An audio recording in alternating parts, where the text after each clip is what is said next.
nous défendrons nos convictions, mais nous le faisons positivement, toujours positivement. Regardez, aujourd'hui, le texte Ciotti, nous considérons que c'est un texte totalement improvisé, qui a une dimension d'affichage. C'est très facile à voir, il suffit de le lire. Donc nous en tirons les conséquences.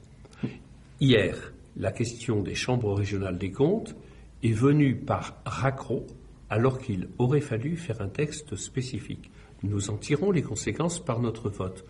Demain, nous allons proposer une série de mesures simples et pratiques pour porter remède aux inconvénients de la réforme territoriale. Ce sera ô combien positif, puisque beaucoup d'élus locaux attendent que l'on mette fin à des difficultés, des problèmes, des aberrations, des incohérences auxquelles ils ont été confrontés dans les derniers mois.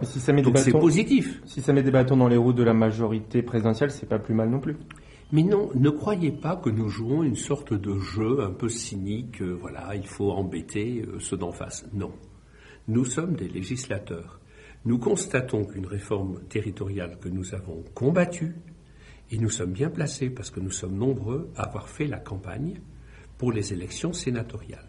Donc avoir rencontré des centaines et des centaines d'élus municipaux.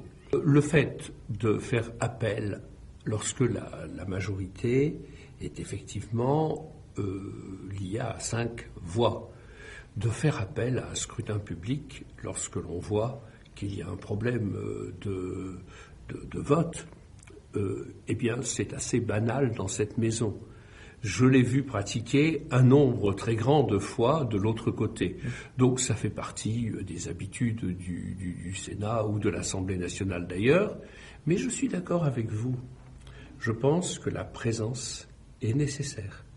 Et je suis un grand pourfendeur de l'absentéisme parlementaire. Et par conséquent, je ne serai en aucun cas choqué qu'il y ait des sanctions financières pour ceux qui ne viendraient pas. Au contraire, si cela est proposé, je soutiendrai cette disposition.